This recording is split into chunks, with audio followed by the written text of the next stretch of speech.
Didn't see you there. Hello and welcome back to another day wrenching on the budget Evo build. Today we're going to be installing a fuel pressure regulator. This is the Max Speeding Rods kit right here that they sent out. Thank you guys. And that is going to be going right here on this car. Now, whenever you turbo a car, you always need to add fuel to compensate for the extra air that's going into the motor. In one of the earlier episodes, I said that we're going to be running the Greedy E-Manage piggyback ECU. That's this right here that I foolishly bought, but that's actually a lie. We're not going to be running this thing. A few of you guys did mention in the comments that I should just tune the stock ECU and that I should just get the plastic case ECU that come in these cars in the later model, which are tunable, so the metal case ones aren't, plastic case are. Turns out we have a plastic case ECU in this car, which means that the stock ECU is tunable. You need to buy a cable, I think it's the Tactrix cable port thing. I kind of know what I'm talking about, alright? But basically the stock ECU is tunable. That means we don't need that piggyback ECU. Also, when I reached out to Dr. Drift and told him I got one, he got a little bit annoyed at me because apparently in his tuning circle they basically use those as door stops rather than ECUs to run a car. So on that note, we're not going to be using it. But I'm not bagging the E-Manage because I know that people out there in certain countries, that's all they could get their hands on. I read on a bunch of forums and they got them to work pretty well on their cars in terms of tuning. So that's mad, but we're going to be using the stock ECU in this. But what we need in the car is a rising rate fuel pressure regulator. That is what we have here. This block right here. You basically set the fuel pressure with the gauge to the base fuel pressure, and then you hook a vacuum line up here, and when this thing sees boost, it raises the fuel pressure as the boost pressure rises. This is a 1-to-1 rising rate fuel pressure regulator.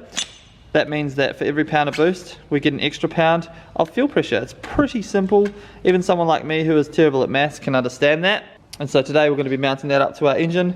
Kit looks awesome, come with a whole bunch of stuff, all the fittings and hoses that we need to fit it up to the car, hopefully. We obviously haven't done it yet, so we don't actually know. But of course, the link is in the description for this. You guys can use my code MikeLake for 15% off their entire website. Thank you, Max Speeding Rods. But of course, we need to fit that to the car. But before we even do that, something that's been really bugging me, I'm pretty sure it's been bugging a couple of you guys too, the driver's seat. I need to get it attached properly in the car, because when we went for our first test drive, it wasn't bolted in because it wasn't mounted properly and the seat was everywhere. It really didn't make for a good time at all. So we've got the seat here. That's the Mitsubishi Colt seat. Got the old brackets, so I need to do a bit of cutting, a bit of welding, and then we can bolt that into this car. So that's the first thing I'm going to do before we do the fuel pressure rig. So let's get cutting, let's get welding, let's mount the seat in, and then it's all done for the seats, and I don't have to think about them or look at them again.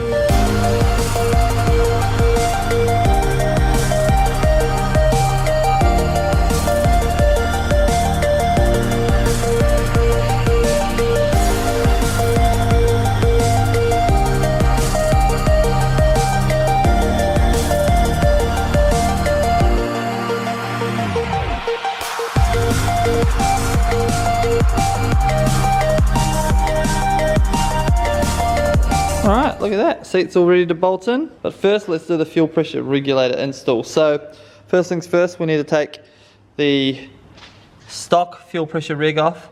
That is right here. 2 10mm bolts, boom, pull it off the end.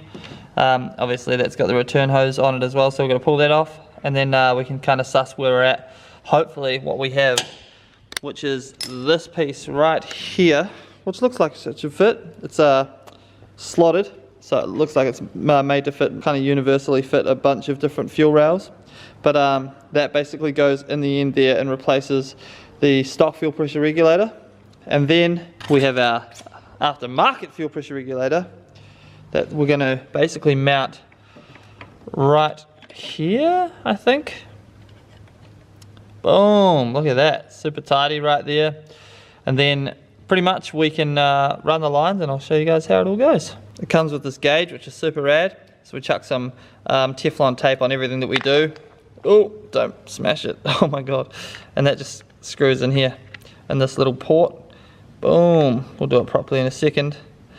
And then we've got the, this goes in and then this goes out.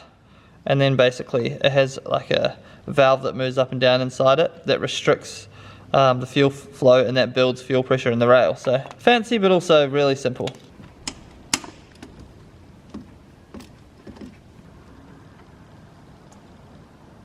So down here we have our fitting bolted to the end of the rail. Look at that, super fancy. So now we can go ahead and start making the lines and kind of fitting this up and seeing exactly where it's going to sit. But it's just going to come down to whether all the lines and stuff are going to fit where they need to go, and whether it's too tight. Because this, right where my little finger is, has to go to this port here. So it might be a little tight, but we'll see if we can get it done.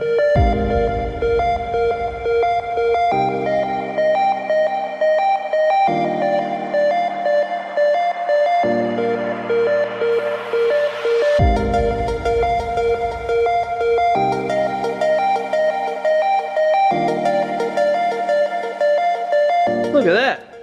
Fuel rig is mounted. I've got it's like in a bit of an annoying spot, I guess, that you can't super, like you have to look, I guess, closely to see the gauge, but I don't always need to stare at the gauge. Once you set the base pressure, that's it, so all good. And I also made up this AN line, which is the first time I've ever made one. And it's actually real easy, and I'm disappointed I haven't done it sooner. So, this is the hose that connects the fuel rail to the fuel pressure rig, so I'm going to chuck that in. I'll show you guys how it's going to run.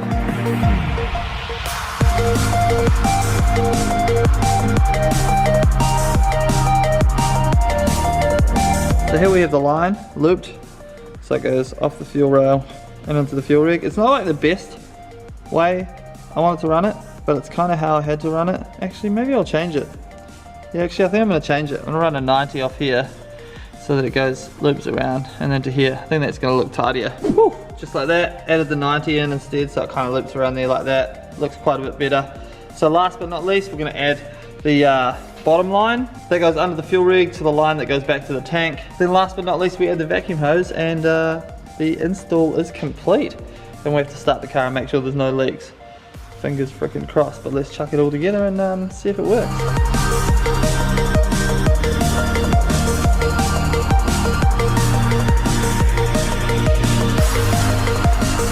Well, there you have it, guys. So that's all installed. Everything's done up nice and tight. Looks nice and tidy for sure. Now we have to start it and actually see if it actually works. Not even sure what the base pressure is going to be either with the gauge, so it should be interesting. Basically you just adjust it via this Allen key right up top here, and then you tighten that bolt and then it can't go anywhere. So let's see if it works.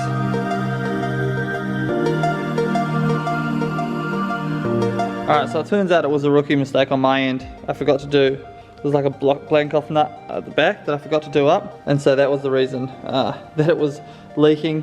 But I also have a leak down at this front fitting as well. I kind of need to address that, but I've also had enough of starting the car for the night and smelling fuel.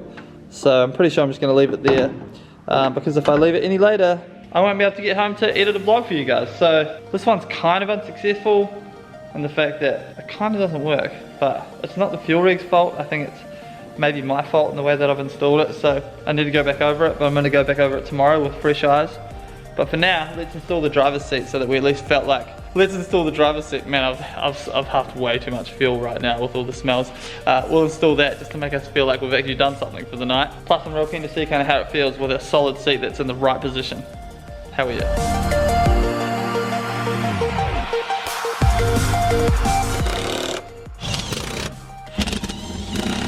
Yes, both seats are fully mounted. The ultimate test though, how do they feel? They feel fantastic. Really nice, good. This is my point of view right now. Not bad. They look really good. They still need a massive clean, but they look way nicer than the stock seats that were in there, so that's always a good time. That is freaking sick. And that's us for this video. I've got to rush home and edit it so I can get it out to you guys. A little bit of a bummer about the fuel pressure regulator, but I think there are a couple of things I need to do to make it work. I need to make some adjustments. Instead of getting annoyed with it and trying to continue on right now while I'm hungry and I'm tired, I'm going to just attack it with a fresh mind. I'm sure that everything will come at Millhouse when the sun's shining and it's a new day, so all good. Thank you guys so much again for watching. Make sure you hit that like button if you enjoyed this video. I know it was a pretty chill one, but good news, I've ordered all of the steel for the exhaust, stainless for the exhaust. So we'll be building the exhaust, probably not tomorrow, but maybe Saturday. I don't even know what day tomorrow is, to be honest. But I'm so keen to hear this thing with an exhaust on it, so look forward to that. Anyway, I'll see you guys in tomorrow's video. Until then, peace.